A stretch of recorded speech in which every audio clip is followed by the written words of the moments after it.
Welcome everyone, it's Sam Rathling here and it's my pleasure to welcome you to today's Sales Navigator workshop. Thank you for being on time. For those of you that are here already, it would be great to know where you're dialing in from. I know we've got people from all over the world attending today, so please feel free to use the chat box to share where you are coming in from and who you are. It's only me and the panelists that can see your messages. Everybody else will not be able to see your messages, so we'll be talking to each other throughout. So it's great to see so many of you here. I'm looking forward to today's session. This is, I think, the third or fourth one of these I've run now, and I always get some lovely feedback. I'm going to give you loads of content today. So hi, Isaac from London. Thank you for using the chat box and saying hello. So if you're just joining, going to get started in maybe 90 seconds or so. So just while you're doing that, grab yourself a pen and paper. I'm going to give you tons of value today and you'll be taking lots of notes. Hi Neil, hi, how you doing? Welcome. It's not particularly sunny here in Derby today, so if you are calling in from somewhere nice and sunny, just let me know where you are and hopefully the weather is better than where it is with you. Hi Kevin, welcome today. Hello Mark from the Magnus Group, amazing to see you. Amersham, hi Claire, it's sunny in Amersham, nice. It's actually raining here, so not so great here today.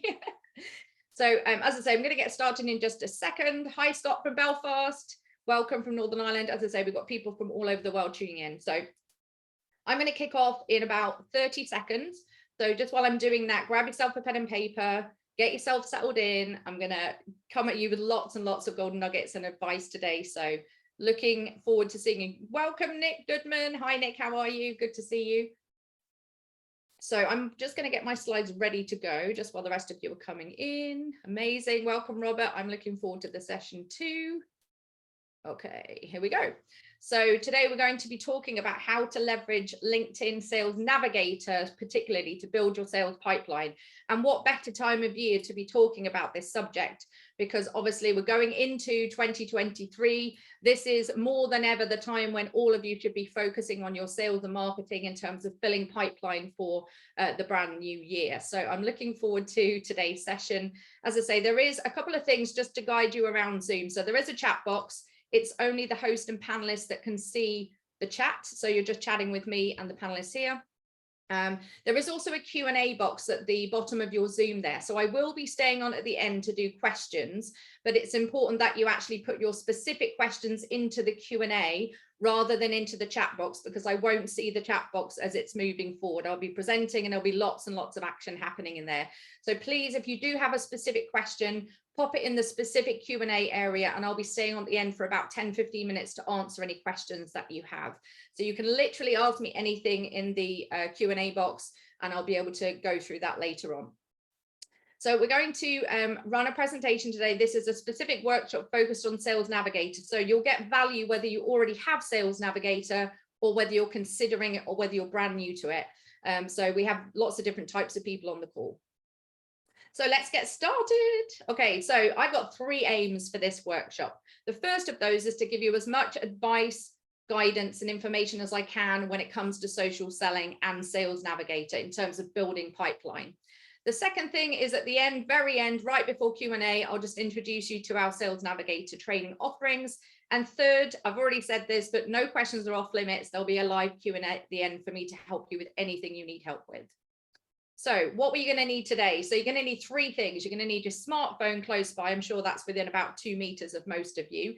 It will be helpful to have access to LinkedIn, either on your phone, on the mobile app, or on the desktop version of LinkedIn. There'll be a couple of practical things that I will be getting you to do throughout the workshop. And finally, pen and paper, because if you've seen me speak before, you know that I pack a lot of content and a lot of value into these sessions. So I'm going to do this in 3 parts. The first part is all about the fundamentals. It's about setting yourself up for success, understanding what social selling really is, and of course, why it's so important.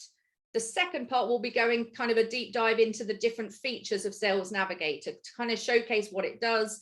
There'll be some features you know about already, and there'll be some that you're like, wow, I never knew you could do that. And that's all about helping you to really understand the tool. And thirdly, I'm going to look at the kind of the mistakes that I see a lot. I've been training LinkedIn Sales Navigator for a really long time. I've trained literally hundreds and hundreds of salespeople and business owners. And I'm going to talk about the common mistakes that I see just to, you know, get you on the right path. So let's get started. So for those of you that have never met me before, I see some very familiar faces in the chat box, but I know I might be new to some of you. So I'm Sam. I am globally recognized as a top social selling expert. Yahoo Finance named me a top 10 global LinkedIn expert to follow. I do speak internationally and I'm a best-selling author. I have a book called LinkedIn Bound, and I'm literally on the cusp of releasing Linked Outbound, which should be out before Christmas. That's fingers crossed, is in editing at the moment. And I cannot wait for that to come to market. And I really focus in on the Sales Navigator side. There are literally now hundreds of people that talk about LinkedIn, but I really specialize in Sales Navigator. And back when I started teaching LinkedIn in 2010, I think there were maybe 5 people talking about LinkedIn in the UK. Now there's a lot more than that. So I really kind of specialize in that Sales Navigator piece. I'm a CRO, so I'm a Chief Revenue Officer for the Pipeline 44 group. So everything I'm going to share with you, I do on a day-to-day basis. I do this, our team do this. So it's really important that you understand that I'm not, just telling you the stuff that you should be doing. I do this on a regular basis. So every day I'm prospecting, every day I'm using Sales Navigator, every day I'm using this to build the pipeline for our own company. So I'm bringing this to you as I literally walk the talk. So the first thing to do, if we're not already connected on LinkedIn, is to grab your smartphone and just pop it onto the camera and just point your camera at the QR code on screen, and that will take you to my LinkedIn profile. So just literally point your camera at the screen, click on that QR code, and it will take you directly through to my profile. There's a few options when you go there. You can choose to follow me, not connect with me. If you want to connect, obviously drop me an invitation and I will connect with you after the session.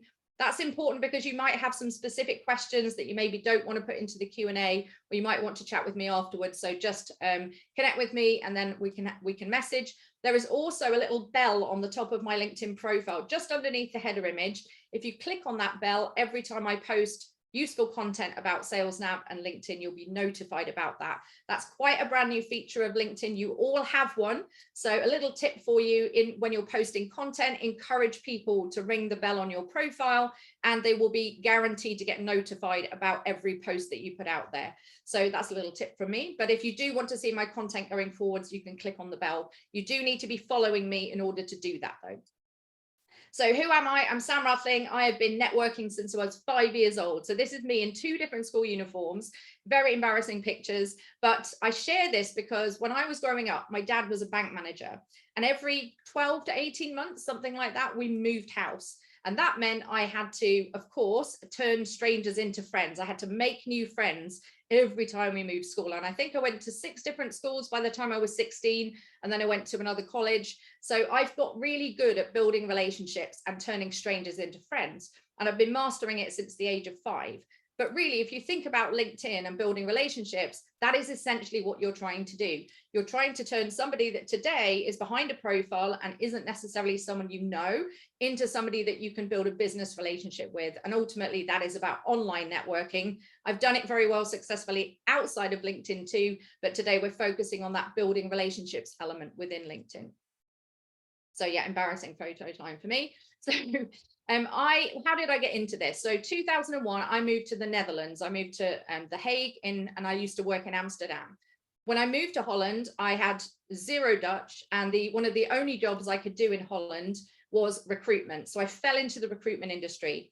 I went to a networking event in 2004 and heard about this thing called LinkedIn, which back then LinkedIn was very much a recruitment platform. So I started using it to find candidates, and I was very successful as a recruiter, so much so that in 2005, I moved to Ireland thanks to a relocation, and I ended up setting up my own recruitment company in 2005. So pretty much since 2005, I've been developing business on the LinkedIn platform. I moved to Ireland, didn't know a single person, had no network whatsoever. And I thought, I wonder if I can apply what I've learned about recruiting on LinkedIn to actually business development. And that's kind of where I started doing business development for myself on that platform. 2010 was the very first time I stepped on a stage to talk about this subject. And way back then, we're talking like nearly 13 years ago, I was like one of the original kind of UK LinkedIn authorities and have been ever since. And I stepped on that stage and I absolutely fell in love with speaking, and I've been doing it ever since. Today, I speak all over the world. I work with lots of amazing brands. I'm very privileged to be able to do this on a consistent basis, but literally, I've been speaking for a really, really long time on this topic. My other hat outside of being a CRO is being mum to Oscar, Liliana, and Maya. I'm a single parent, and I absolutely love looking after my kids. It was Lily's 10th birthday yesterday. Oscar's about to do his GCSEs, oh my goodness, and about to start driving. And Maya's amazing, she's 13. So I do a lot of things. I run a business, I'm a CRO, and of course, I'm a mom too. That's got a bit too fast, sorry. I mentioned the book earlier, so LinkedIn Bound, the 2022 edition is available on Amazon.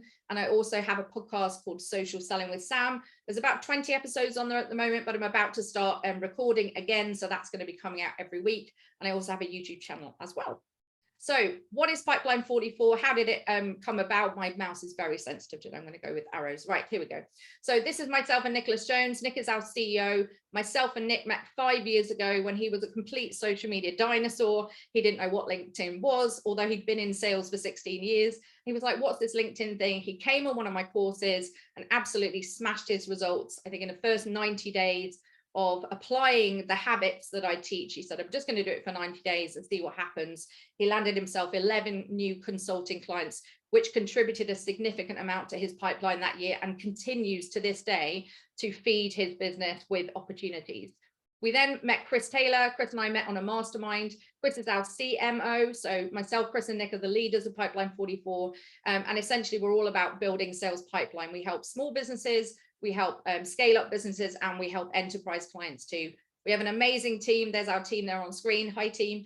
And we have an agency, a marketing agency that does a lot of this work for our clients, as well as providing training and education. So over these last almost 13 years, I've developed this system, which is 8 social selling strategies, and they're all P's, but essentially what they do is they help you to turn LinkedIn and Sales Navigator into actual real results. We track and measure as much as we can the results that come from the work that we do. And in the last number of years, we've actually generated over 140 million pounds for the people that have applied this system. So people come and learn with us, and then they tell us how much business it's turned into for them. And of course, we track it through CRM systems when we're working with our sales teams that we train and coach as well. So it's really important that you understand this is about real tangible results. If you're doing LinkedIn at the moment and you're prospecting and you're posting content and you're engaging on the newsfeed and you're doing all the things that people like me tell you to do, but it's not translating into results, there'll be some missing bits that are just not in place. And I'm going to hopefully reveal those to you today. I've almost 300 recommendations on LinkedIn. You can go and check those out if you haven't come across me before. But obviously I do this on a consistent basis, and I do recommend having lots of recommendations because it does obviously help with your credibility. So these are some of the companies that I've worked with and still work with today. I'm super excited to work with brands like this, but I do a lot of work in the corporate space, and I do a lot of work working with sales, marketing, and leadership professionals in these types of companies. So now you know about me, I want to know about you. So I've got a couple of questions for you in the form of a poll. I'm going to launch that poll, and there are 3 questions in there. The first one of those is what best describes you? The second is, do you already have Sales Navigator? And the third is, what do you want from today's workshop? So I'm going to give you about 30 seconds to actually complete the poll on screen. I want to know are you in sales leadership? Are you a salesperson? Do you run your own business? So if you could please answer the questions for me, that would be great. And I will see those results coming through. Amazing. Thank you. And I'll grab a glass of water while you're doing your poll.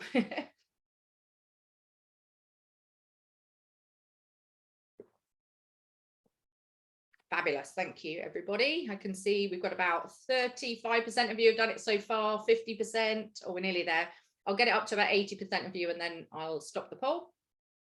So we've got majority at the moment are looking like it's sales or business development. We've got some sales leadership on the line as well. Some of you are sales managers, CROs, and we've got some business owners here as well. So it's quite a mix of people that we've got. We're just going to let everybody finish. We've only got a couple more people to go. Perfect. You've all done it. So I'm going to just share the results with you on the screen. So we've got quite a mixture of different types of people. Do you already have Sales Navigator? So 63% of you do, but 23% of you don't, and 20% are considering. So I'll factor that in when I'm sharing things on the screen. And in terms of what you want from today, most of you are saying a better understanding of Sales Navigator, advanced searches, time efficiency. Yeah, that's a big one. You know, you can literally go down the rabbit hole of Sales Navigator and LinkedIn and be in there for hours and not really be that intentional with your time. So okay, and some of you just said, just give me everything. So thank you for interacting with me in the poll. That's really helpful in terms of my delivery today, because I want to make sure it's super useful for you and your role. So let's look at the different parts. So part one, we're going to talk about the social selling fundamentals. So let's address this question first, because social selling for me is such a buzzword, and I think it's a very misunderstood buzzword. So I'm going to give you my definition of what social selling is. And for me, it's about building relationships, creating brand awareness, and really staying top of mind with both your prospects and your customers, so that when they're ready to buy, they think of you first. So what do I mean by this? If you're a salesperson on the line or a sales leader on the line, your team will be prospecting, or you will be prospecting on a consistent basis, hopefully. But when you reach out to people on Sales Navigator or LinkedIn, majority of the time, they're not sitting there thinking like, oh my goodness, this is perfect timing. This person has literally contacted me on the one day that I want to buy this product or service. You know, 95 to 98% of the people you contact today are not going to be in the buying window for your product or service. And you haven't built credibility with them yet either. So too few people kind of go, well, I'm just going to prospect, you know, lots and lots of people and try and spam and send, you know, sales pitches to as many people as possible. And then when they don't get a response, they see that as kind of the end of that prospect. But ultimately, if you can get lots of people who are your ideal client into your network, and then seed and nurture with content through posting and engaging, etc., over time, that person, when they are ready to buy, is going to then send you a message saying, I've been following you on LinkedIn. I'd like to have a conversation. So it's about building up that visibility, building up that credibility, and staying top of mind so that you're going to be the person they think of ahead of your competition. So that for me is really what social selling is all about. But who should be responsible for social selling in your organization, whether you're a small business or a massive company on the line? Who do you think should be responsible? Use the chat box for me and let me know what you think the answer is to that question. Which department should be responsible for social selling? Let's have a look.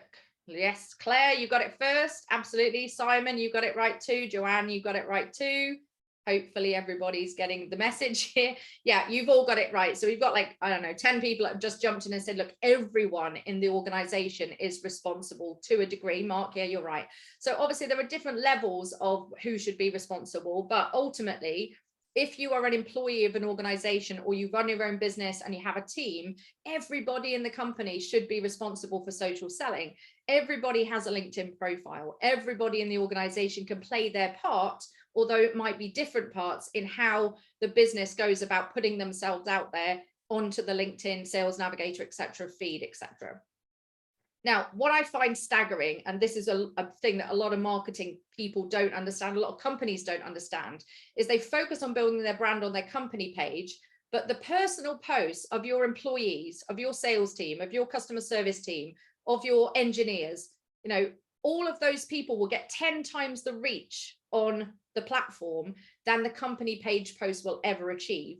So if you've got a sales team of 20, 30, 40, 50, or it's you and, you know, your business, your posts are going to get much better reach and much better visibility by, you know, empowering the people in the organization to actually build their own personal brand. And we'll talk about that a bit later on.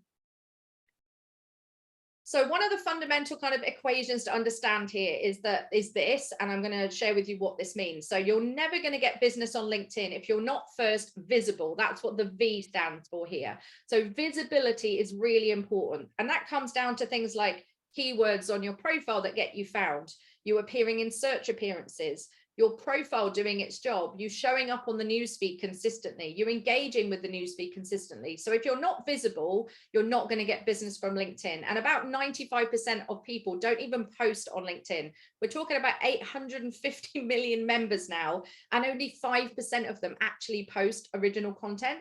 Like, that's staggering to me, how few people have got visibility on this platform. So visibility is really important, but the next one, the C, is also just as important. And that is the C, which means credibility. You're only going to get business from LinkedIn and Sales Navigator if you're both visible and credible. If you don't have visibility or credibility or both, you're not going to lead yourself to opportunities, which is what the O stands for. Now, use the chat box for me. What kind of opportunities could come for you from LinkedIn? What types of things could happen if you're both visible and credible on the LinkedIn platform? What are the opportunities that could be available to you? This is the interactive bit, team. Use the chat box for me and answer that question. Yeah, absolutely. Leads could be new clients. Yeah, somebody could engage with you. Absolutely. So opportunities could be, you might be invited to speak somewhere. It could be partners, you know, you might be looking for strategic alliances or partners or distributors. Could be new customers, could be new suppliers. Absolutely, Tom. People just might not be aware of your offering, but if you're invisible and you're not credible, then you're not going to get yourself those opportunities. So it all comes from this understanding, kind of this piece. So visibility plus credibility equals opportunity. And a lot of the things I'm going to share today are going to feed into either visibility or credibility. But for me, these are, you know, having worked with a lot of people over the years, these are the things that I feel stop people getting results on LinkedIn. So read down the list on the left-hand side. There's about 10 things, there are 11. Just type in the chat box for me. What do you think is actually stopping you? Like, what do you think is kind of holding you back from getting, you know, consistent flow of leads, consistent pipeline building, etc.? What is stopping you over here? So let's have a look what people are saying. So we've got, yeah, so someone's just said, like, I'm really, I just don't know where to start. Like, I just don't know what I'm doing with it.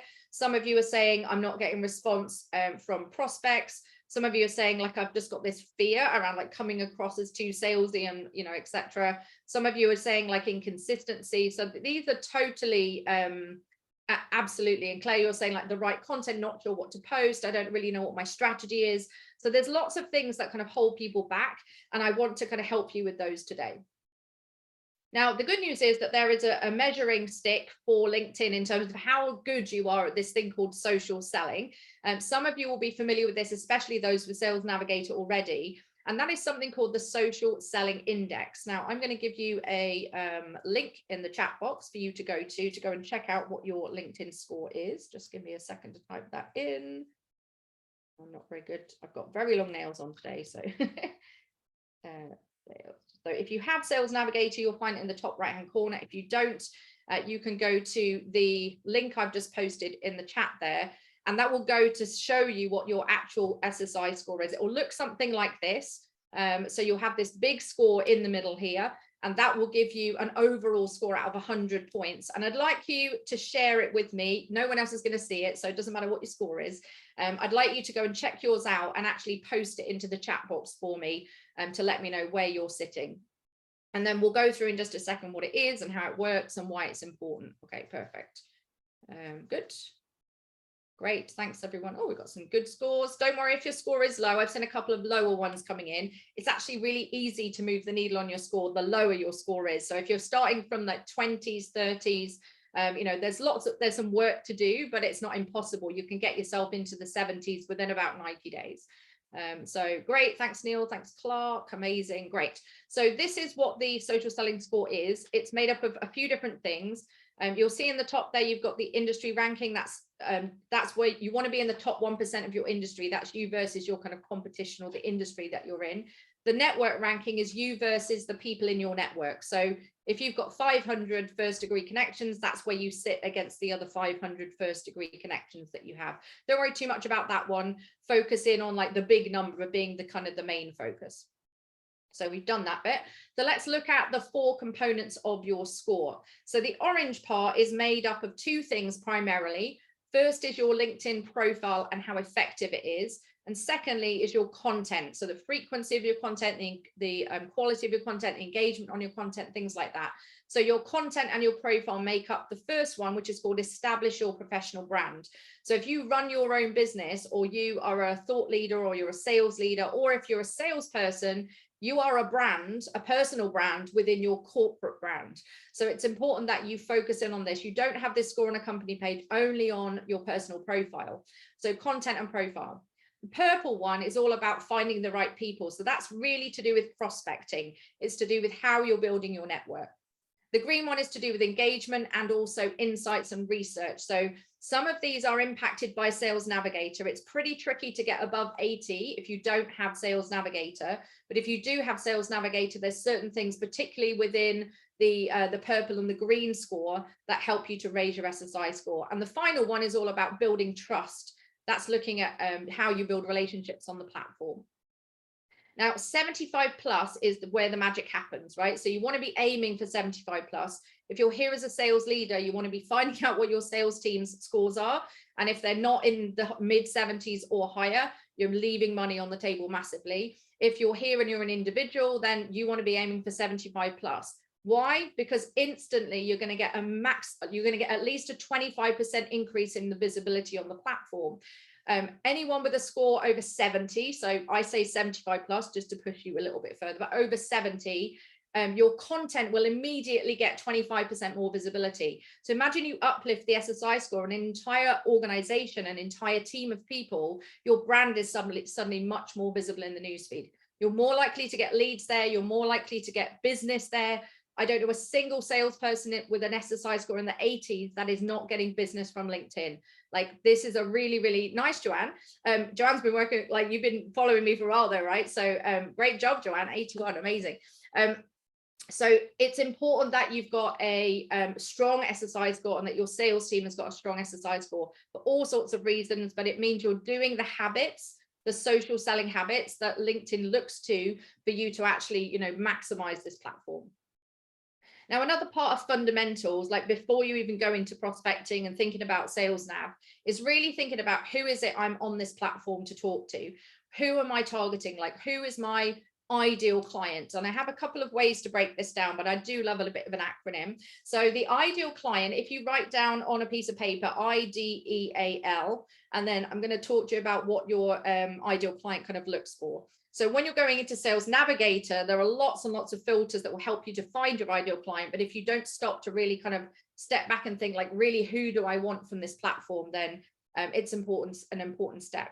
So the I stands for industry sector. So what type of businesses, verticals, types of companies are you looking to talk to? There are now 460 industries inside Sales Navigator that you can pick from. There used to be 120. They recently, earlier this year, moved it to 460. So when I work with sales teams and I work with businesses, I share that list with them and I give them the full breakdown. Actually, I had someone on my class this week and they're like, I had no idea half of these industries existed. And he's gone and found a whole bunch of new prospects just by breaking down and going through those industry sectors. So write them down. Who do you need? Next is the D, which is the demographic or the description. So what kind of head count, how many staff do they have? What kind of revenue are they doing? What type of business are they? Are they a scale-up business? Are they an enterprise client? Are they small businesses, family-owned, micro businesses? Like, describe the actual type of company that you're looking to target. And you might have multiple ideal clients for different products and services. The E stands for experience. So this is all to do with the job titles, right? So inside the organizations you're targeting, there will be certain departments and certain levels of people that you need a conversation with if you're going to sell to that client. So think about the job titles and don't just write like HR, because in HR, you've probably got 25 to 30 different job titles, everything from VP of People to Human Resources Director to Chief Happiness Officer. There's lots of different weird and wonderful terms that you could use to describe that department. So when you do this exercise after we finish, like, it's a good 30-40 minute exercise to go through properly and do your ideal client, but it's worth doing because then you can translate it into proper lists when you go into Sales Navigator. The attributes is more to do with like their mission, their values. Think about like what type of clients you like to work with. Look at your existing customers and think, right, they're the top 10 that I love working with. How can I go and find others that are like them? So it's more to do, like, I love working with scale-up companies and tech businesses, for example. Not exclusively, but I look for ones that have been recently, they've recently gone through seed funding, they've recently been invested in, they're in fast growth. Like, that's kind of the attributes I look for. Like, they're ambitious, they're hungry, they're not the leader, but they want to take market share from the leader. So that's kind of the attributes I look for. And then the next one is location. So that's the L, and I don't know why my slide is not moving, but it's gone very, very fast. There we go. So location, that's the one that you want to go for next. So location is essentially like, where do you want them, right? So do you want them in, you know, on your back doorstep? Because in Sales Navigator, you can go show me everybody within a 10-mile radius of my house, or you can look obviously much broader than that. Just as a note, I know some of you came in a bit later. If you do have specific questions, please use the Q&A box, and I'm going to save all the questions to the very end. So if you have a specific question, pop it in the Q&A, not in the chat box, and I'll come to them at the end. So the final part of fundamentals for me is really looking at your LinkedIn profile. It's really important that you have a solid LinkedIn profile, because a lot of people have made a decision about whether or not they're going to buy from you before you ever step into a sales meeting. In fact, 57%. So people do their homework, right? Type yes in the chat box if you research people before you go to meet them. Do you go and dig around and have a look and find them and stalk that person before you go meet them? Type yes in the chat box if you do it. Yeah, I'm seeing a few of you come in. Of course we do. We all do it. And guess what? Buyers are doing that too, right? They're going to your profile. They're looking at your content. They are deciding whether or not they want to have a conversation with you way before you ever get somebody coming towards you saying, can we have a meeting, please? I'll quite often get people say, I've been following you for 4 years. Like, they literally come into a sales meeting feeling like they know me, because they're like, I've been following you for so long, Sam, and now I'm ready to have a conversation, right? But they've made a decision usually before they come in to speak with me that they're actually going to work with me. And it will be the same for you too. This is one of my favorite Zig Ziglar quotes. If people like you, they'll listen to you, but if they trust you, they'll do business with you. And your profile is really about that trust and that credibility piece. It's got to ooze credibility if you're going to win business from somebody. There's a few other things for me that make up an effective LinkedIn profile. First off, it's got to speak to your ideal client. You've just made a list of like who I want to do business with, your ideal client. Now your LinkedIn profile has to speak to that person. It's also got to communicate the pain points that you solve. It's got to really focus in on like, what problems do you solve for your clients, and communicate that across. It needs to build your credibility as an individual. If you're a salesperson or you're a sales leader inside a bigger organization, it's your personal profile, right? It needs to build your credibility as an individual. But it also needs to showcase the credibility of the business. So if whether you're an individual business owner or you're here from a large organization, you know, you really need to think about both of those things in the profile. It also needs to get you found in search results. I mean, I rank on page 1 of Google without paying Google a penny, by the way, for the search term LinkedIn expert, right? And there are literally probably 100,000 of us now all over the world. And you could go to any of them, but like, who lands on page 1 of Google? Somebody that knows how to get their keywords right on their profile. Your business could land on page 1 of Google, organic search, with the right keywords on your profiles if you know how to set it up the right way. And most importantly, it's got to compel your visitors to take action. So the very least, I want somebody to go to my profile and not necessarily book a meeting. It'd be nice if they did, and quite often they do. But you know, I'd like them to be put into my sales pipeline. I want them to go and join my list. I want them to, you know, give me their email. I want them to engage me or send me a message or anything at all like that. I want them to start engaging with my content. So your profile needs to take people somewhere.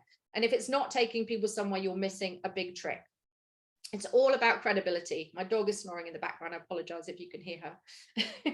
So think about your LinkedIn profile, right? Step back from it. And there are lots of elements of a LinkedIn profile. There are 20 different elements to have a LinkedIn profile. When I first wrote LinkedIn Bound, and that was only in 2019, the very first edition, there were 14 elements of a profile. Now there are 20 different elements.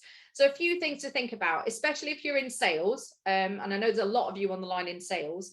Your professional headline is the bit that sits underneath your name, right? So underneath your name, you've got like a little line. And a lot of people have job title at company name, right? Job title at company name, because that's how LinkedIn tells you to set up the profile. You pop in everything and then bam, it puts you up there with job title at. But ultimately, let's face it, if you have job title at company name and you're in sales, you're instantly going to be repelling a prospect when you start prospecting, because the first thing they see is the word sales or business development. In fact, these are taken directly from some of the job titles of the people that registered for this event.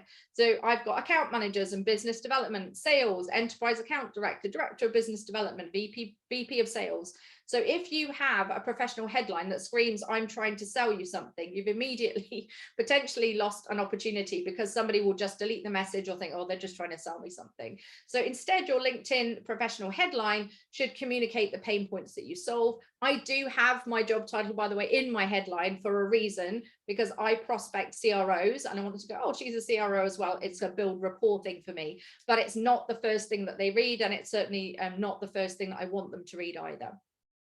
And this headline, by the way, follows you around everywhere. Every time you like, comment, do anything on the platform, your job title and is under your name. So it's like, so-and-so did this, and this is their job title. So think about how that comes across to your ideal client, especially if you're prospecting. And here's some classic about sections of salespeople. This is not from people who registered today, but this is how most salespeople's about section reads. You've got 2,600 characters, but most of them are essentially online CVs. This is all about me. I'm a driven sales professional with this many years experience. Like, an ideal client and a prospect does not care about that. They care about how you can help them. So again, step back, have a look at your about section, read it and think, wow, if I was an ideal client, like, would I buy from me today? So what about your sales team? I've got some sales leaders online, sales managers, sales directors, CROs, etc. Like, have a look at the profiles of your team. Like, are they really showcasing your business? Are they really appealing to your ideal client, or are they actually just repelling from the minute that they look at the profile? Think about what your about section says about you. Here's my online CV, or here's how I can help you and add value to your business. So think about that from that perspective. Yeah, so like Tom, you've just said, great point. My about section seems to be more about finding a new job rather than showcasing myself as an expert in the industry. Exactly. So that's how most salespeople set up their profile. And even if you're not looking for a job and it's set up like that, it's not showcasing you and your business and what you're trying to sell very effectively to your prospects. So just a little thing to take away. It's obviously a big job to make those changes, but I just want to draw that to your attention because I see it all the time. When I start working with a new client, we do an audit of all the profiles, and I give everybody a profile effectiveness score out of 20. And the average for most companies for their sales team is usually between 6 and 8 out of 20. Like, they're just not hitting the mark when it comes to their profile. So it's important that you understand that. This is not my quote, but I love it. When you sell, you repel. If you and your sales team look and act like a salesperson on LinkedIn, you've already lost. Like, you're going to be leaving money on the table if you're doing that right now. So if you've got value from that first session, give me an emoji in the chat box, an appropriate emoji in the chat box if you've already learned something. I'm just going to take a glass of water while you do that. Amazing. Thanks, Simon. Big thumbs up from you. Amazing. I love the emojis when they come in. Yes, nice. Okay, good. But fantastic. Thanks, everybody. I love the emojis coming in. Right, so let's look at Sales Navigator. Right, Sales Navigator for me is like the Formula One car of like all sales tools. It's phenomenal. Like, I'm a big fan. But the challenge is companies give Sales Navigator licenses to their teams and expect them magically to start producing leads because they've given them Sales Navigator. And unfortunately, that's not the case at all. I've got a testimonial at the end from one of my sales clients who's just gone through one of my masterclasses. And she literally talks about her experience and how her company trained her to go get business on Sales Nav. And unfortunately, it's not the thing that's going to help them to get business. So let's take a look at Sales Nav. I absolutely love Sales Navigator. And for those of you that don't have it, I've got this slide in here so that you can see what it looks like. I know there's about 40% of you that don't have Sales Nav right now. So Sales Navigator is like a whole other area. It looks completely different to LinkedIn.com. And you've got a few things in here. You've got the ability to build lists. You've got the ability to save accounts if you're searching for particular accounts. An account is a company and a lead is a person. So that's the language inside Sales Navigator. The home feed in here in Sales Nav, which is on the left-hand side, is literally full of the posts and the shares of everybody that you've saved out as a prospect. There is no algorithm inside Sales Navigator. So on LinkedIn.com, you'll go into your newsfeed and it will be a whole bunch of dribble, maybe some useful posts, maybe not. And it will just be really random based on what the algorithm is showing you based on your activity. In Sales Navigator, you go in and you're going to see the posts and the shares and the alerts just about the people that you actually want to do business with. You're going to fill your account list with ideal clients. you're going to fill your lead list with the people inside your ideal clients. So I love Sales Navigator for that. I'm not going to talk you through this massively, but it just looks very different to normal LinkedIn.com. Whoops. There are 3 levels of Sales Nav. Just a note, I am an independent trainer. I don't work for LinkedIn. I'm not here to push Sales Navigator on anyone. It's up to you after today if you decide you want to go and buy it. The core one would suit like a micro business or a small business. The advanced is going to give you additional features, one of which I'm going to talk about today. And some of you will be on the team version if you'll hear from a company that has a bigger sales team, for example. If you do want to learn more, you can go across to business.linkedin.com/sales-solutions, and that will give you like all the details about costs and things like that. But as I say, I just love Sales Navigator. I'm not here to push it on you in any way, shape or form. So there are 7 features of Sales Nav. There is an additional one they brought out this week, but I haven't got it covered in here. It's only a little tiny thing that they've introduced this week. So the first one is advanced search filters for companies and people. So now that you've got your ideal client in mind, Sales Navigator is going to give you a real opportunity to go and find those particular accounts and those particular people that you want inside those accounts.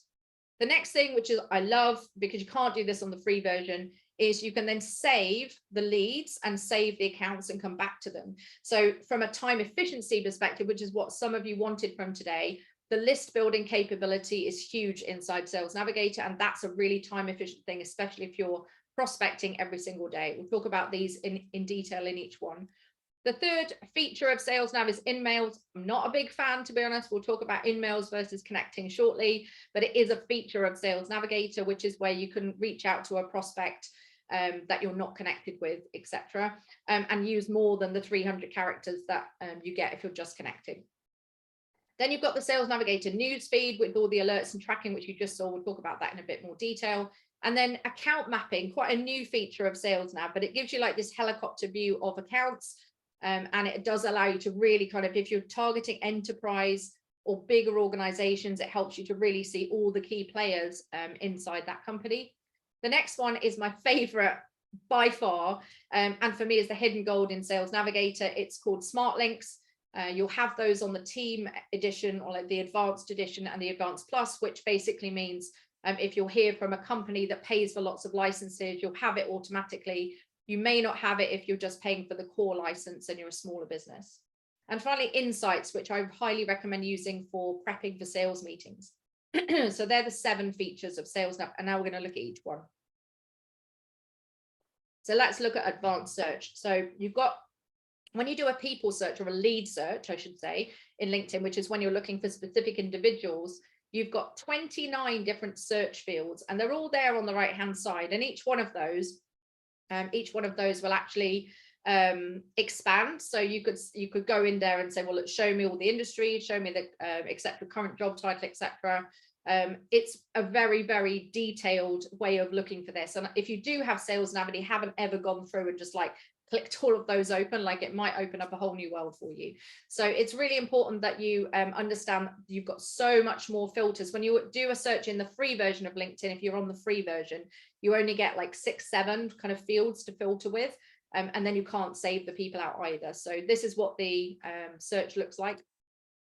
So for example, this is an example one of me looking for specific size headcount with company headquarters in these places, specific job titles, which are the types of people that I would prospect on a daily basis.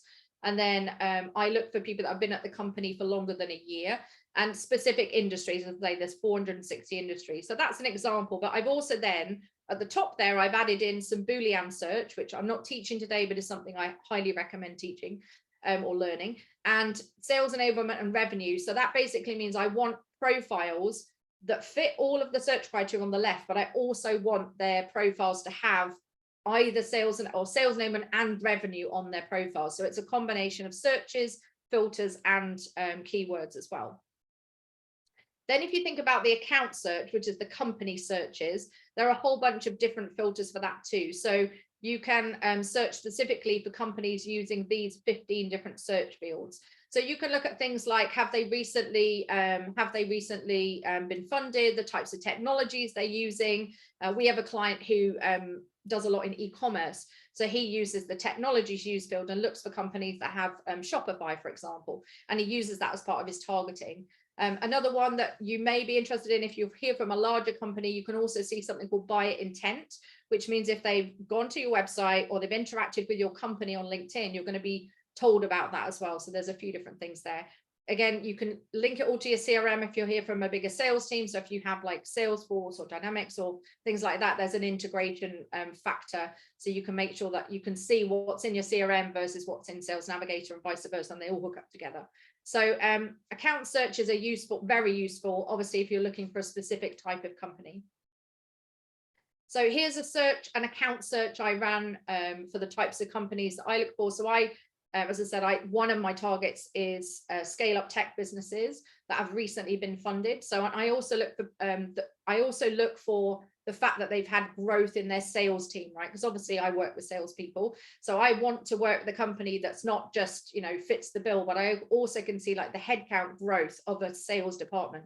So this is 39 companies recently funded with 1 to 40% growth in their sales, who match my ideal client for one of my key targets.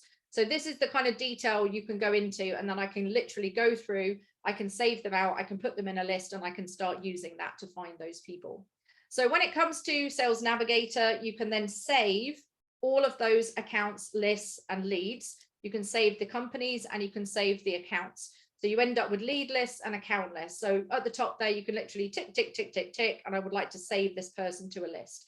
And now I've got them in my list, I can then time efficiently grab my 10, 15, 20 a day, whoever I'm going to be targeting, and literally go through and make my connections that way. So save lists are amazing. I love them.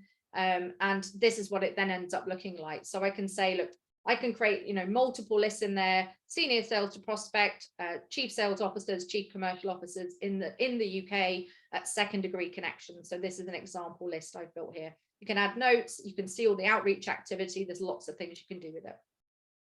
I have mine set up with my account list to have like companies I want to target. So if you've got like a top 100 target list of companies or top 50, I have them sitting in a list. I've got my companies I want to keep.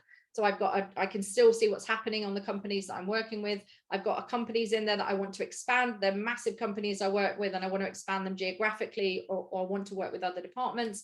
And I've got some there that I want to recapture that I worked with a few years ago and I want to bring them back. So I have mine set up in that way. You can set up however you want, but I've got more lists than that. This is just 4 or 5 of them that I've got there. So for me, list building is like a core sales activity to be carried out every single month, right? It's going to set your sales team up for success. It's going to set you up for success. So if you have Sales Navigator and you're not, and you're actually then not list building, you're not going to be set up time efficiently to prospect. So if you're targeting 20 people a day, you essentially need 400 leads saved every single month. You know, if you're here from sales leadership, run the Sales Navigator admin report. See how many leads your sales team is saving out, see how many lists they're building. You can see all that data from the admin reports, but I guarantee you they're not list building to the level and volume that they need to be able to efficiently prospect every single month.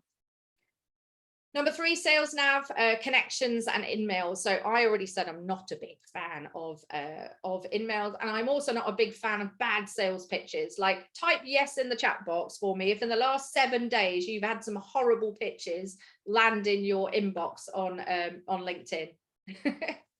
So I'm like, yes, with a big exclamation mark. Claire, yeah, I thought you might. Absolutely, yeah. Many, right? So it's another pandemic, right? The bad selling and bad pitching on LinkedIn is awful. Far too many companies are trying to shortcut and use automation. They're just spamming, pitching very generic messages out, and it's horrible. Obviously, I turn them all into a potential prospect because I'm like, oh, how's this approach working out for you? But it's important that if you're out there or you're a salesperson and you're prospecting, a few of you said, like, I'm just not getting response to messages. That will be to do with how you're constructing your message. And it's, you know, unfortunately, there's too many people out there that see LinkedIn as like this big database of people they can just spam and pitch. So there's far too many hunters out there, in my opinion. I'd much rather you were a spider, a social selling spider, where you're building this network of ideal clients and then you're attracting those people towards you through inbound inquiries. So you outbound prospect to get those people into your network, then you build your personal brand, and then you attract them towards you. So you've got inbound strategies and outbound strategies. I talk about both, and you can use both of them very easily on this platform. So let's have a guess, right? I want you to play a game. So what's the average number of sales prospecting messages a decision maker is receiving per day on LinkedIn on average at the moment? We're talking like directors and C-suite and above. Yeah. As Furious straight in with like, yeah, absolutely. Well done, David, you got it right. Let's have a look who else. Angela, Alan, you're a bit high there. David, you got it right. So it's actually about 10 a day, but if you work that out across the month, that's 50 a week, 200 a month, right? So if you're not cutting through all that noise and you're just sending the same stuff out that everybody else does, you're really missing a trick when it comes to prospecting. I truly believe you can start and strike up a conversation, not with some big sequence. Like I saw one the other day from a client, and they showed me what they're sending at the moment. And I'm not going to name the client, but we fixed it now. But they were sending out 5 like sequence messages, like to a prospect, like bam, connect. And then as soon as they've connected, bam, another one. And it's like, hey, this is all about us and we're amazing. Why don't you look at our product? And then literally, like, if they didn't respond, they got another one, and then another one, and another one. It was like 5 messages, like really long ones. And I'm like, and you're getting what kind of response? And it just was not working. Even on their invitation message, they were getting between 10 and 20% response rate to a connection. I'm like, seriously, like, what are you sending these people? So I do believe you can start a conversation with a decision maker, and I know it because we teach it and people do it all the time, and we use this ourselves in a first message and a second message to drive a conversation. And message 1, the invite, there's only one objective of the invitation, and that is to get someone to accept you into their network, right? And you should be targeting like 40 to 60%, 50. If you're getting 50%, you're doing well. Depends on the sector. Like if you're going public sector, it's slightly less, like it will be more like 30 to 40.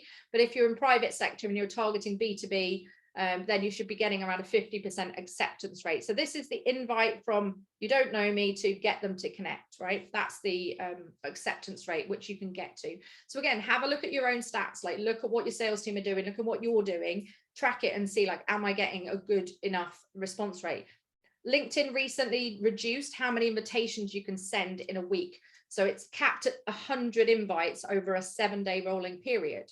So if you've only got 100 invites, you don't want 10 to 20 of them accepting. You want to get a 50% response rate. So Angela, you've just asked, where do I see the response rate? That's just about, do they connect or not? So there's a way to do it and track it quite easily in Sales Nav, but I don't have time to show it right now. But you can easily then see, like, I've invited these many people and this is how many people replied. So it's a manual tracking process, but easy to do in Sales Nav. Now, the key to success of getting that kind of acceptance rate, because not everybody gets that kind of acceptance rate, is something that I call hyper personalization. And I'm not just talking about, I said this to a marketing manager the other day, and he said, what, our first messages are like personalized. They mentioned the insurance industry. And I'm like, no, I'm talking about like mega personalization, like essentially going to someone's profile, looking at it, picking a few things out that you can then use when you invite the person, right? So I have a few things on my LinkedIn profile at the bottom, and I have the fact that I love going to the Algarve, it's my second home, the fact that I'm a Hammer, so I support West Ham, it has my Myers-Briggs just like behavioral profile on there. So if somebody messages me and they mention any of those things, the only way they would have been able to get that information is by going to my profile, reading it, and then applying it when they invite me. So they automatically get accepted if they've personalized it to me. Now, there are lots of other things they could mention. They could mention posts that I've done, or they could mention the fact that we went to the same school. There's lots of different ways you can personalize a message, but I'm much more likely to accept a message that has been highly personalized to me versus one that has not. And would you agree? Would you more likely accept, type yes if you agree with me, if someone's taken the time and they've really personalized the message to you, you're more likely to accept 100%. So why are so few people doing it? It baffles my brain as to why people like it when they get it done to them, but then they don't do it to other people. So hyper personalization is really, really key. I teach 20 different ways to personalize a first approach. And normally I recommend picking out around 2 to 3 of them, but ideally 3. So of the 20 ways you can personalize, you want to pick out ideally 3 things when you approach. you're going to get, that's how you'll get your acceptance rate up. So from an efficiency perspective, if you're approaching 100 people and 50 of them reply and say, yes, I'll connect, that's 50 new people in your network every single week who are your ideal client. That's 200 a month. And then the fact that they're guaranteed to see your content for the next 7 days in the newsfeed. So if you then add in content, that's 200 new ideal clients who are then every month being exposed to your credibility and your content going forward. But when you've got a company that's doing like a lot less response rate, or even worse, using in-mails because they don't get as high response rate, you're not going to get the same results. So I could pick out multiple things here. Like, so this is an example Sales Nav profile, right? I can see the relationship I have with this person. I can see who else I know. I can see their interests. I can see their recent posts, things like that. So you want to pick out all those kind of things when you're approaching. And then you've got in-mail versus invite. So in-mail is the thing on the left where you have to put a subject line in. You've then got, you know, a lot of text to use, and unfortunately too many people like use these massive long like texty in-mails. But when it hits that person's inbox, so if I sent an in-mail to Joe, his inbox would literally like say in-mail at the front end of it. And most people will just delete an in-mail or they'll ignore an in-mail. And if he does delete it or says he's not interested or whatever, I haven't got Joe in my network. I want Joe in my network because even if he's not interested in talking to me, I want him to see my content. I want him to be in my world. I want him to engage with my content. If he says no to an email or just deletes it, he's gone. Like, he's not even in my network. Versus if I invited Joe in the connect way, then Joe is going to connect with me, hopefully, and he's going to then be in my network. Even if he doesn't respond to my second message initially, he's now in my network, and that's what I want. I want at least 50 people a week in my network who are my ideal client. So here's an example when I sent out literally in the last couple of weeks. Hi, name, congrats on your career progression at company name. I also saw your company's recently raised 55 million in Series B funding. Sounds like it's going to be an exciting few years ahead. I found that information out because she had posted about it 2 weeks prior. I love connecting with ambitious women in sales leadership. Would love to have you in my network. So this is an example kind of personalized post, and she accepted my connection and has been invited to the event. So hi, Emery, if you're here. So message 2, objective, to start a conversation with a decision maker. 3 to 8% response rate is what you want to be aiming for. So the second message is going to be a conversation starter, right? And there are 8 different ways to do this. I haven't got time to go. I'm going to share with you all 8 ways, but I haven't got time to go through each one. But there are 8 different kind of outcomes when you're prospecting. So for example, I have a prospecting campaign set up to fill events. So we're running an event right now. You're all on it. We run 2 other events for micro businesses in the month as well. So we run 3 events every month like this one, and we have an event promotion campaign running when we prospect, right? So that's one type of campaign. Relationship building is another one. Sales conversations is another one. If you're here from a larger business or you're targeting an enterprise accounts, that would be a key account campaign. You might want to add value first and get people onto your list, etc. So there's lots of different types of prospecting campaigns you can run, but they all have different message templates. They all have different ways to approach that drive that campaign response. If you're here and you're recruiting, like you might be a sales leader that's like struggling to get sales talent, you can use a campaign on Sales Nav to do that as well. So multiple different prospecting campaigns, but you've got to know what your outcome is that you want from those campaigns. Here are some kind of some of the sales guys I work with. Efforts are starting to pay off. Just got a call from a lead after sending a second message. Like, these are the kind of things that come into the LinkedIn groups when I'm working with larger companies. But it's important that, you know, it takes time and it takes volume. Like, it's not, you know, you can't say after 10 messages, or I sent a second message and I didn't get a response. You need to have that volume going. It's just like if you were picking up the phone and cold calling. Just give me a second. I'm just going to grab some water. Give me another emoji in the chat box, please, if you're learning something and you are enjoying the session. You're all still here, which is always a good sign.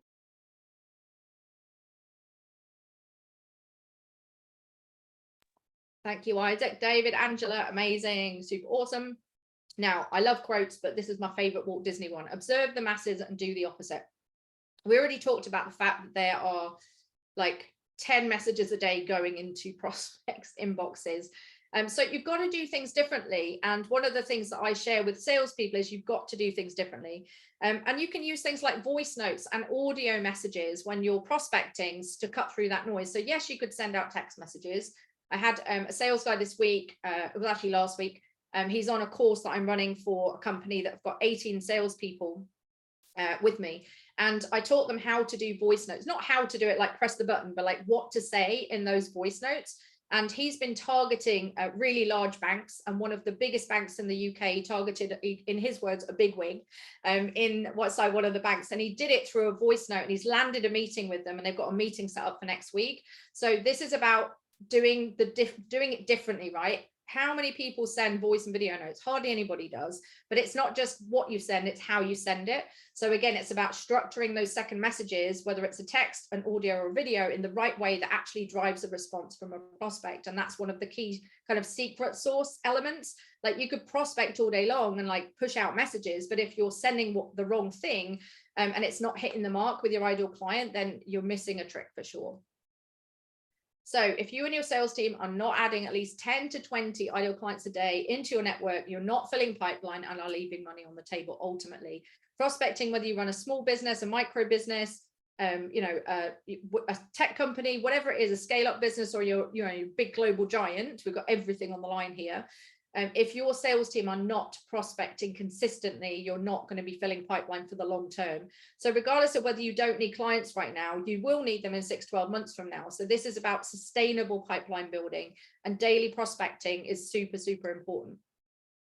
The home news feed, we talked about this a little bit earlier, the fact that it has no algorithm, literally it just fills up with the posts of the people that you're targeting. Like it's so easy to engage with these posts. The problem is most people engage on LinkedIn and they do likes and comments on their mates' posts, their colleagues' posts, and on posts that are not actually going to help them win business. So I love the fact that Sales Navigator gives me all the posts of all the people I'm targeting, whether I've connected with them or not. If they're in a saved list, I'm going to see the alert showing up here. So I absolutely love the newsfeed for that.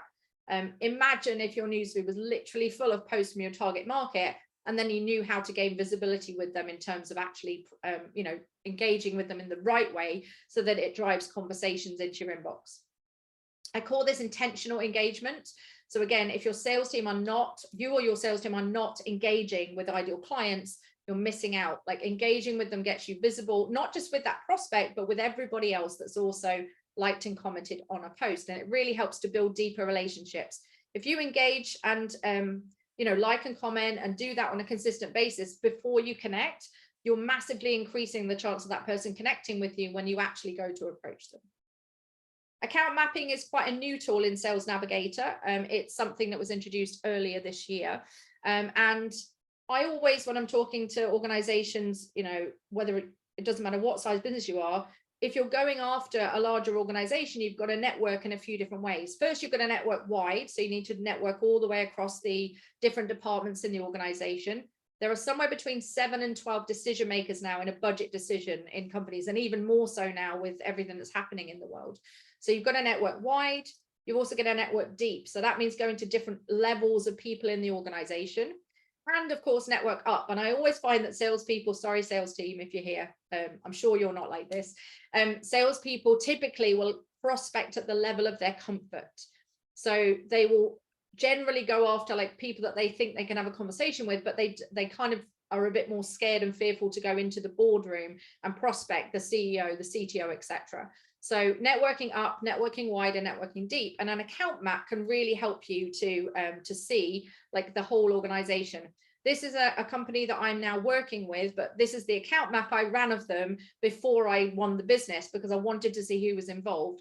The two Daniels at the top there, I knew were in the decision-making process because I had met them, but I knew about the other people and that were going to influence the decision.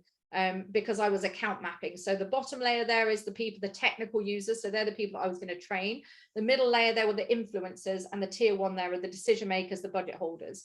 So it's an account mapping Sales Navigator. You can run these on multiple accounts. You can do multiple account maps per account. But again, it's a new feature of Sales Nav and it's amazing. It gives you that real helicopter view.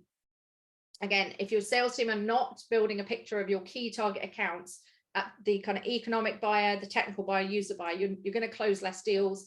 It'll help with conversion. And I recommend account mapping for every prospect that's in the pipeline, and also all of the key accounts that you're doing. You may have to go to like 5 to 15 people in one organization. So seeing the whole picture of everybody is important.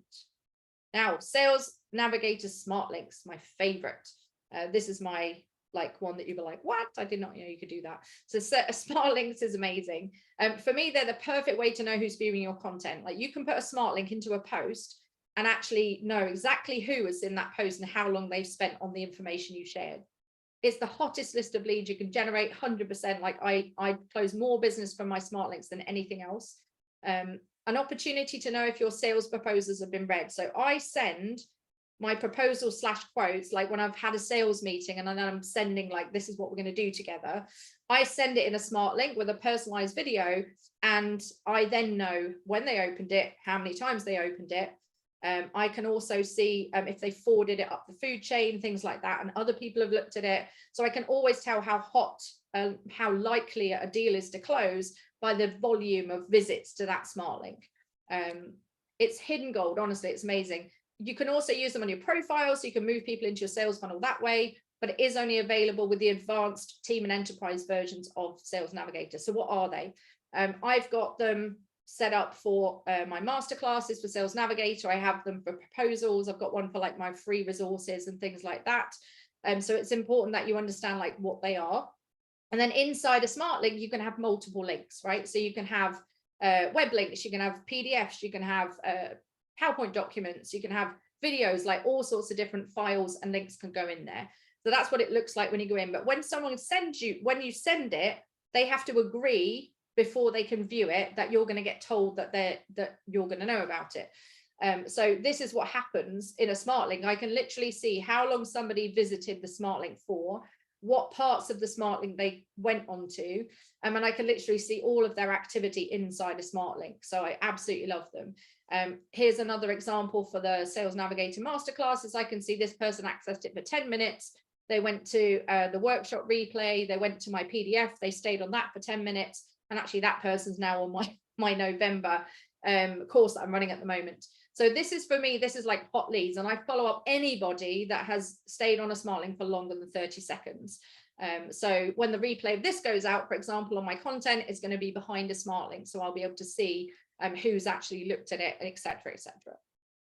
So it's an amazing, amazing tool. Here's an example from last month. So I ran this exact webinar, not exactly, I've changed it slightly, but 3 weeks ago, I posted this on the newsfeed, saying that the replay for the October one of this was available. Now, if you look at the actual bottom of the post, it only got 27 reactions and like 5 comments, right? So you'd be like, you know, that's not a great post. I thought she was a LinkedIn expert, right? But I embedded my smart link to access the replay underneath, right? So a lot of people didn't engage with the post, but 87 people clicked to get the replay, and every single one of them is now sitting in my analytics under that smart link and is being followed up or has been followed up, right? So that's how you can use a smart link, and they're amazing. So lead gen, if you're here to generate leads and you're not using smart links, like, you're missing a big trick. They're amazing, so I just love them. And the last feature of Sales Nav is the insights, right? So this is to do with helping you prep for sales meetings, getting alerts on things that are happening there, finding out what's going on with that account, provide you with lots of information about headcount and hiring and things like that. And it gives you kind of cues to use and things that you can use to build rapport with when you go in there. So here's an example one for Microsoft. I can click on insights and find out what's going on there, for example. So there's lots and lots of different features. That's all 7 of them. Again, researching for sales meetings, I recommend spending 20-30 minutes at least to research an account before you go in to meet with them. But Sales Nav can provide you with massive insights when it comes to that. So using an emoji for, we're in the last part now. This is the shortest section, and then we're going to go into Q&A at the end. So use an emoji for me. Have you learned something new? Who likes smart links? Give me a thumbs up for that, or a different emoji if you want to. Amazing. Cool. Right. So let's talk about the 7 most common mistakes. Love smart links, Sarah. Yeah, absolutely. They're awesome. So the top, like kind of most common mistakes that people make, and this is where people go completely wrong, right? They're just doing it the wrong way. So the first thing is they are awful profiles. We've talked about this already. Like that's the first mistake I see when I go in and do an audit across the whole organization. Terrible profiles that are just not doing your company justice or you justice. The next thing is just prospecting badly, like terrible pitches. I mean, goodness knows who's training these people to send these messages, but prospecting badly.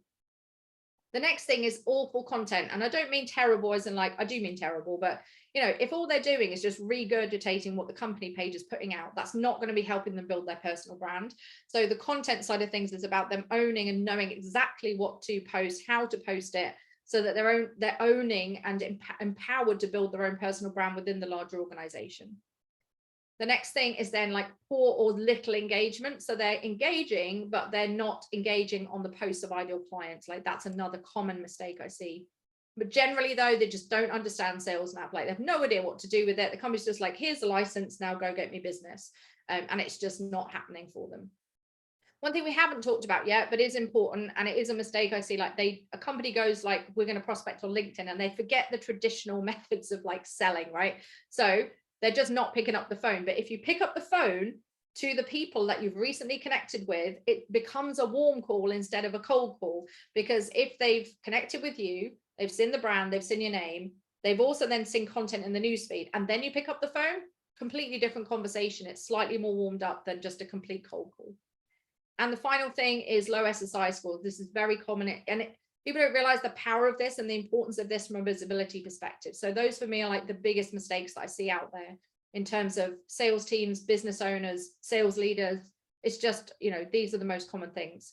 I'm just going to mute because I know the postman's about to put something through letterbox and my dog's going to go mad. Just give me a second.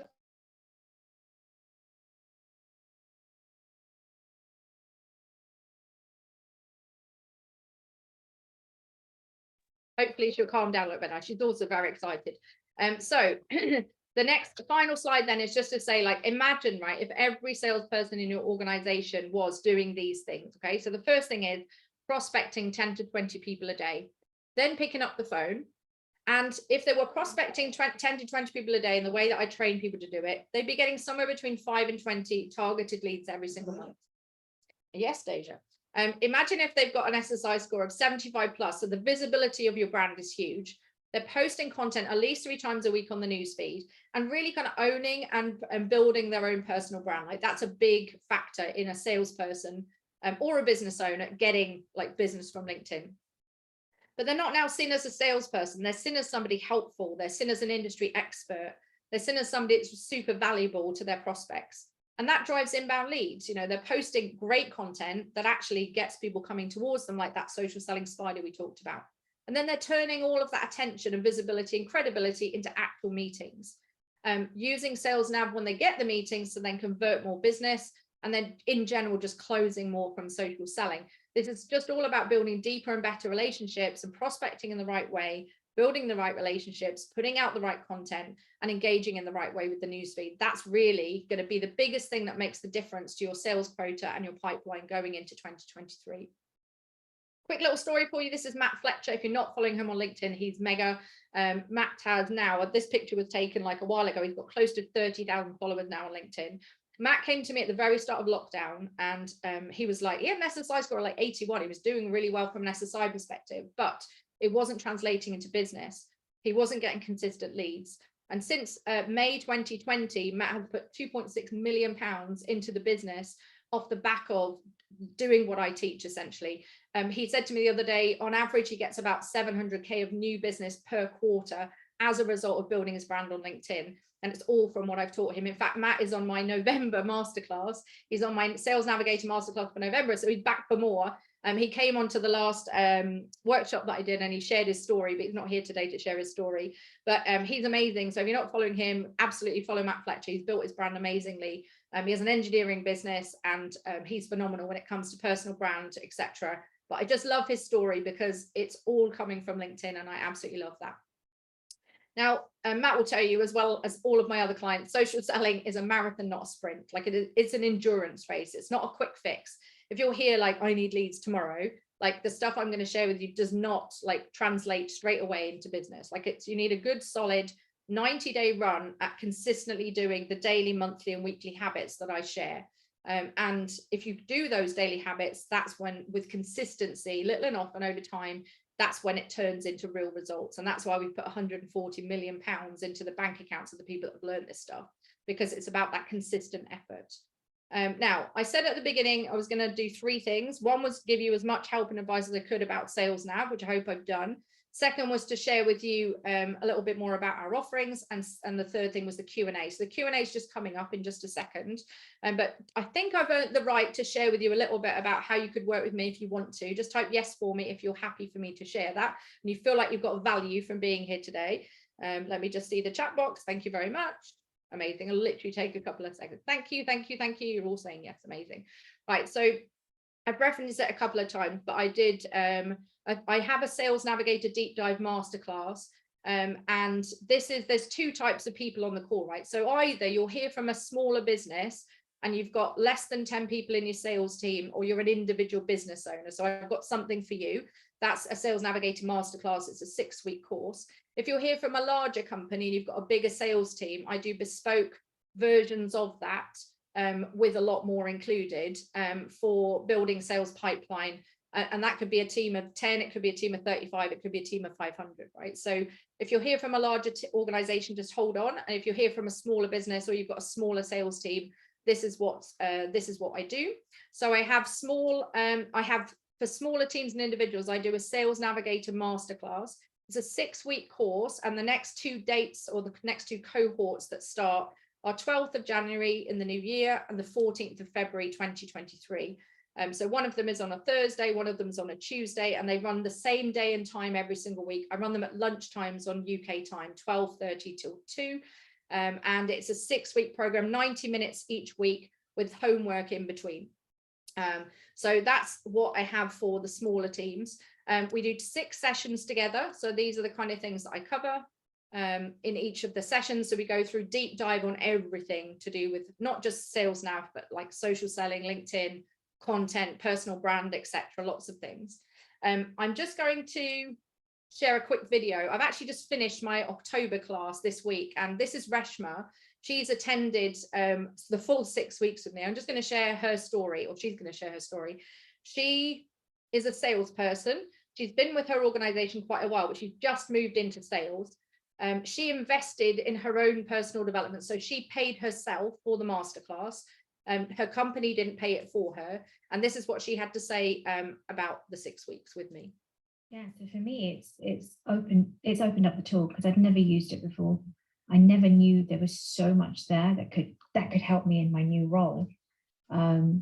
Consistency is key, and what I'm taking away from that is getting into those habits of doing that prospecting on a daily, weekly basis, and coming up with content. So I, again, like Carl, thought that you had to be a certain type of person to create it. Everything that I've created so far is either being something that I've picked up from marketing or something that's really, really personal, but I can actually meld the 2 together to make a point. And that's what I'm learning.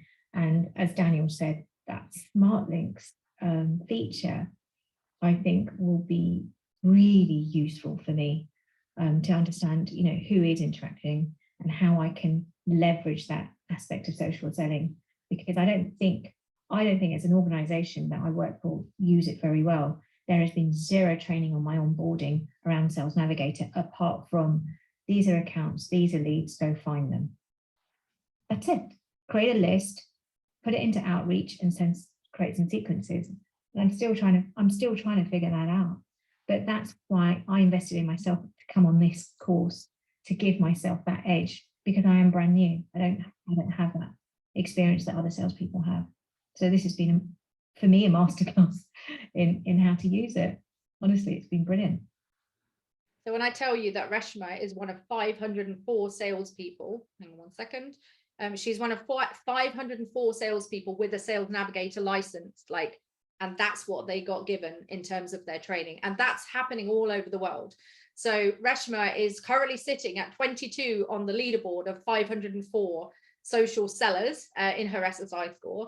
She's already started to create opportunities, and we're working together, obviously, with 504 licenses. Her company is now being account mapped for me to start working with, but Reshma's amazing, and she's literally just finished this week. So we're going to continue to work together, and she's going to become the #1 social selling superstar in her business. And then we're going to turn all other 503 of them into the same. Yes. So that's Reshma. Just to give you the deep dive, like obviously that's the system that I teach in those 6 weeks, but just look around the edge, like that's everything that we cover. So it's a lot of information, but it's broken down week by week in a nice, easy structure. To book a place on the next one, it's £600 per head, excluding VAT. You can go to pipeline44.com/masterclass. We'll pop that into the chat box. But that's where you'll find on both dates, the January and the February one are there. So pipeline44.com masterclass if you're here from a smaller company or you have a smaller sales team. If you are here from a larger company, I've seen a couple like Clay just said, can we book a call? Yes, absolutely. Book a call with me. There are 5 strategy calls available for companies with larger sales teams. For a larger team that is slightly more in depth. So we do a social selling strategy session with leadership first.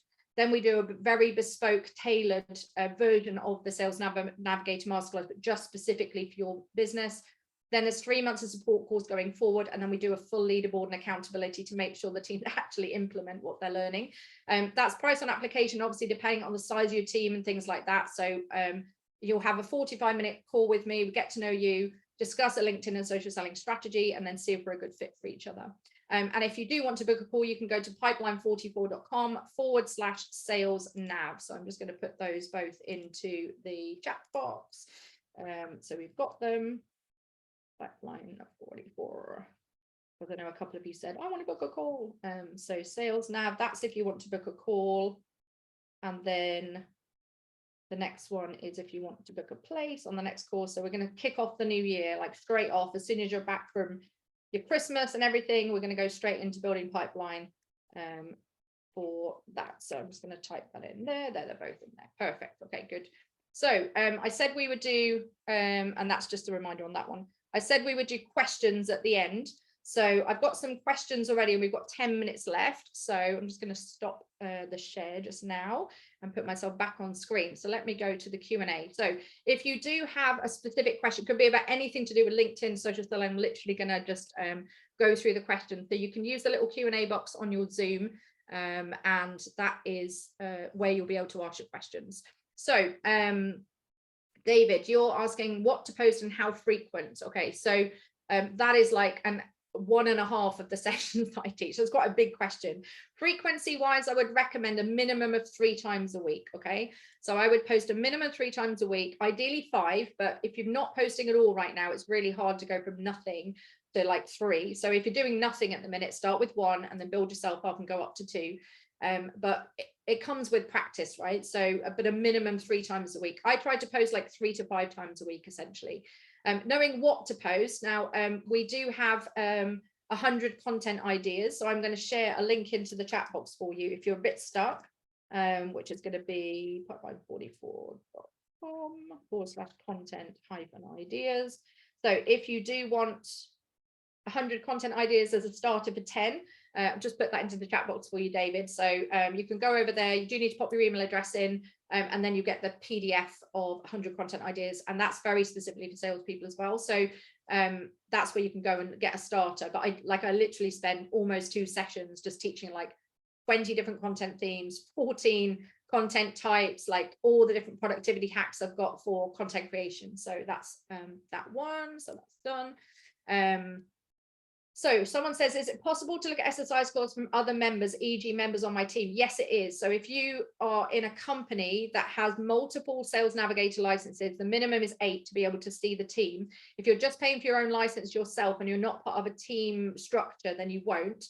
But if you are here and you've got like a sales team, there is on your SSI score, if you go and have a look at your score, it will say where you're sitting out of the number of licenses that you have. It will show your team score. There'll also be a leaderboard. So if you know who owns the Sales Navigator admin panel, and usually that's someone in marketing or sales leadership, they will also be able to produce a report of where you are versus everybody else. But you should be able to see it on your own SSI score if you are part of a team license structure. Or you can just ask them, say, oh, I've just been on this webinar, go check out your SSI score, and then you'll be able to see. But obviously it's like that SSI score updates kind of once a couple of times a week. So from an instant gratification perspective, you can start applying some of this stuff, and within a few days you can start to see the progress on your SSI score. So although the leads don't happen like the next day, you can see the impact that you're having, and you can see the progress. I've had one person on my one of my tech companies who's gone from an SSI score of 16 and he's now on 72, and he's 6 weeks in. So it is possible to move the needle quite quickly if you know what you're doing. Scott, how long should you wait after a connection to send the second message? That's a really good question. So I typically recommend 24, 48 hours. I wouldn't jump down someone's throat as soon as you've got the connection, although it's very tempting to do that. So give it a day or two. I wouldn't recommend doing it every single day. Like I would literally just go 1 or 2 days after, go in with your second message. Alan, should you repost content from your company page with your own added value thoughts? Is this valuable, or should your content always be original? If you're having a really busy week, Alan, and it's like, I haven't got time to post 3 to 5 times this week, then it's okay to repost something that the company page has done. It helps the company page. It doesn't help you though, because you're not going to get massive visibility on that. You're hardly getting any engagement whatsoever. It is slightly changing, the algorithm is shifting a little bit more to repost, but if you are going to repost something, you definitely want to put your own thoughts in there. Use different hashtags to the ones that the company page has used. If they did use any at all, probably didn't use any in the first place. But I would prefer you to be creating an original post more than just resharing what's on the company page. You can interact with the company page, so you can like and comment on the post that they create. That will help the company page. And you can also tag the company page when you post content originally as well. But I'd say only do that if you're having a mega busy week and it's just the only way you're going to get a piece of content out that week.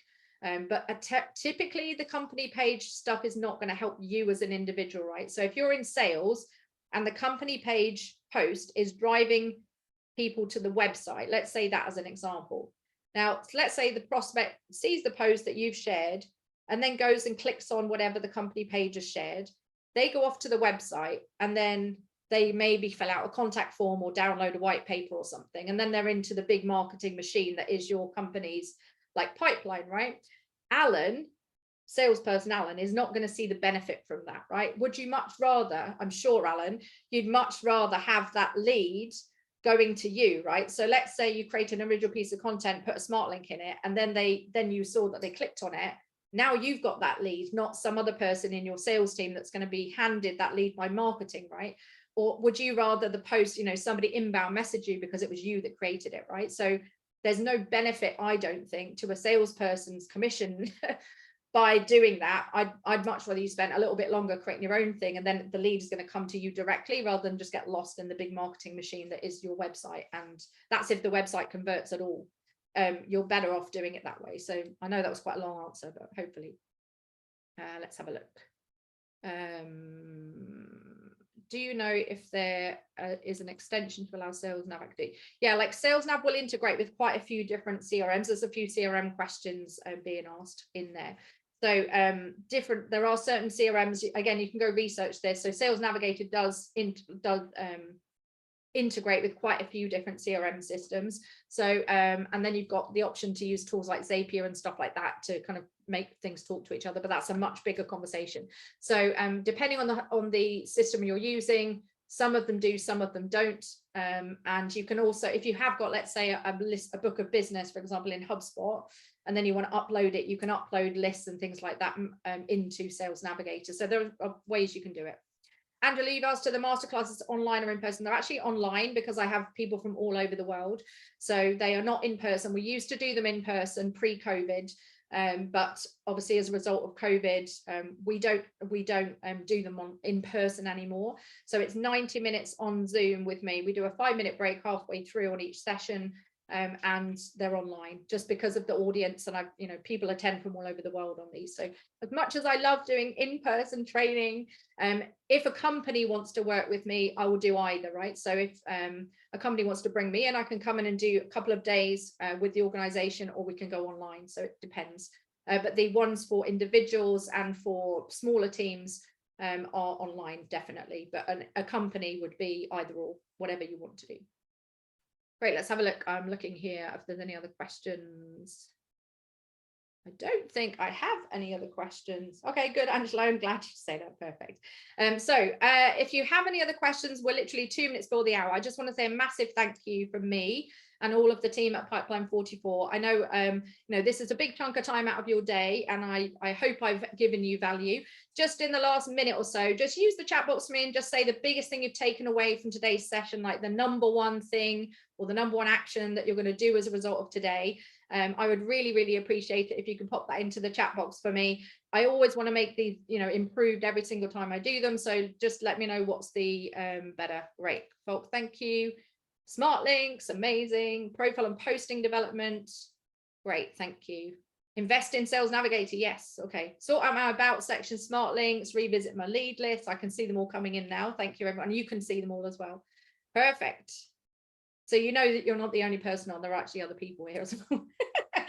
Thank you so much, Alistair. Amazing. Thanks, Claire. I look forward to meeting you. Amazing. Fantastic. Look, I'm going to now finish the webinar bang on time. So I'm super excited that I'll be able to do that. Thank you so much for being here. I hope you have a fantastic rest of the year and you smash your goals in 2023. I'm Sam Rathling. And if you're not linked in, you're totally linked out.